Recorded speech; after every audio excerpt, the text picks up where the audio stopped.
Spend my days writing letters. I spend my evenings singing songs.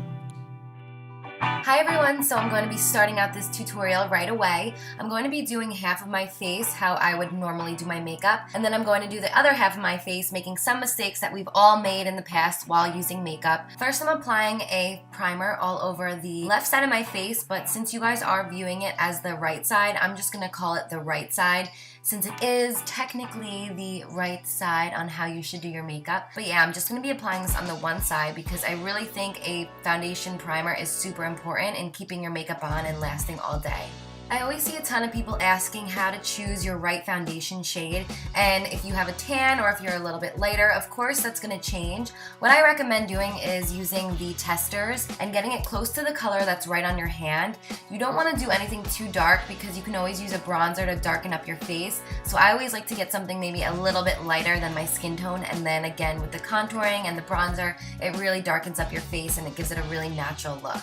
So once you've found your correct foundation shade, you just want to apply it all over your face. And this one is number 320. And one thing that I notice is that my color goes all the way up to 330 when I do have a tan. So that is why I do have both shades. Another tip that I have is to always bring your foundation down to your neck. I think that is one of the biggest pet peeves I have, when you don't blend everything onto your neck and you have like a really tan face and then a white neck. It just ruins all the hard work that you had done. So please remember this one tip because it is important. So now I'm going to show you what it looks like to put the wrong shade of foundation. I think one of the problems that most people have is picking out a color that is not right for them, as I had just previously stated. But you will notice that the foundation, if it doesn't match your skin tone right away, you'll notice that your neck is a complete different color. So beware of this and make sure not to get anything too dark for your face.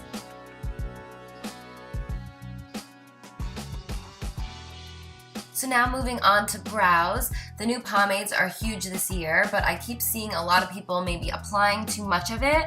If you are using the pomade, a little bit goes a long way. You just have to apply a tiny bit on your brush, and this is really to outline your brows and give them a fuller shape. And then what I like to do is take a powder to fill it in so it's a little bit darker. I love big brows, so I am not against big brows, or if you like really shapely brows. However you prefer, the shape is completely fine. But again, you want them to be natural. You don't want them to look like you just used a Sharpie marker over your eyebrows. So just keep trying until you find the right color, and I promise you will find it.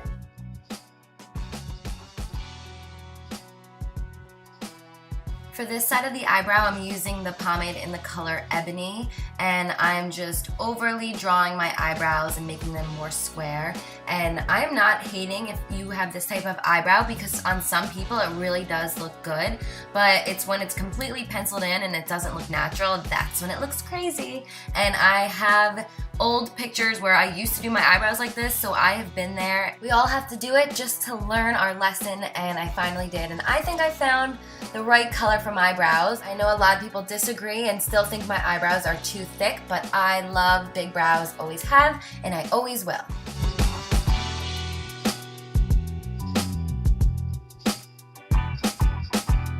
Next, I wanted to talk about contouring, because I think contouring your nose and your face the right way can really accentuate your features. And I know a lot of people have said my nose has looked smaller, and I think along with my weight loss, the contouring really does help. I will show you on the other side how I used to do my face, where I would just apply bronzer on the sides of my face, which really darkened all the shadows around my nose, which in turn made it look bigger. So contouring your face with the right color can really accentuate your features and make your nose appear smaller. So if you decide to contour, you have to highlight as well. And when I contour and highlight, I recommend not only applying your concealer under your eyes, as most people do, but also on the sides of your nose. And the reason to do this is it's really gonna brighten up your face, and it's gonna help set the concealer apart from the darker concealer. So it's gonna give it more dimension and make, again, your nose appear smaller and your face just appear a lot brighter. If you've seen my other contour and highlight videos, I go more in depth with all of this, but I also highlight on the bridge of my nose, in between my brows, around my lips, and on my chin. Then to set the concealer, I'm going to be using a loose powder, and that is just going to give it a really flawless look.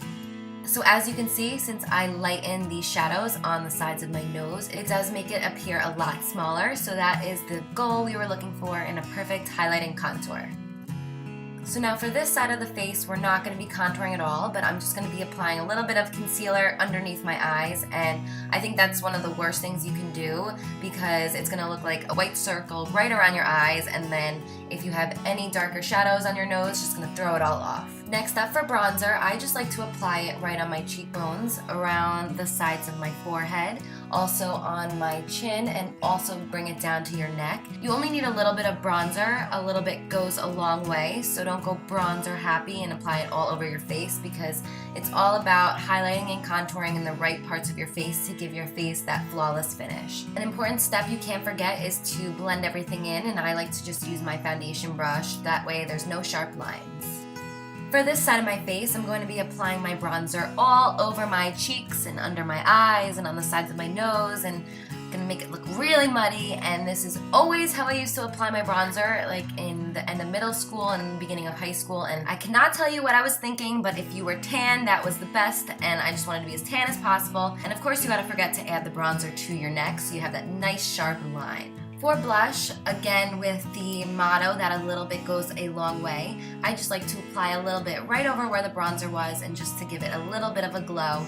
And for the other side of my face, we're just going to load that blush on and give it a nice pink circle. And obviously I'm being super dramatic with this, but I just wanted to show you guys the difference and show you how if you do apply it the right way, it can really accentuate your features. I'm going to fast forward through the eyes a bit because this part is just me being super dramatic on how makeup should look. If you are going to try to smoky eye, there are certain ways to do it. I wouldn't apply the black so far up towards your brows. I would keep it as natural as possible, and you can really achieve that by using a larger shader brush. So on the right side of my face, I'm going to apply a makeup look that I normally would do, and then on the left side, I'm just making a mess of myself. While applying mascara, I know a lot of people don't like the clumpy lashes. That is something I like, so in my makeup book, that is something I would include, that clumpy lashes are awesome, but of course, everyone thinks differently. And another pet peeve that I actually have is when you don't apply mascara to the bottom lashes. Now, that just may be me, but I really think applying mascara to the bottom lashes really finishes off a look. So my one tip I have for you when applying your lip liner is to just not overdraw your lips too much. We've all done it and we all do it to make our lips appear larger, but there is a line and we should never cross it. So here on the left side, I'm going to show you how you should not overdraw your lips because it looks too fake and it's so obvious, and just overdrawing them a little bit will really give it a fuller look. You don't have to go overboard. So this is the final result. As you can see, there is a huge difference, and these are all just simple little tips and mistakes that we've all made in the past and that we can fix for the future. So I hope maybe you learned something new. If not, and you know someone that may need to learn some of these tricks, send them this video because we're not trying to be mean here at all. We just want to help other girls out and help our friends out to realize that there are certain ways that you can do your makeup to really accentuate your features. I hope this video helped, and I hope maybe you learned something new. I love you guys so much, and until next time, I'll see you guys later. I used to walk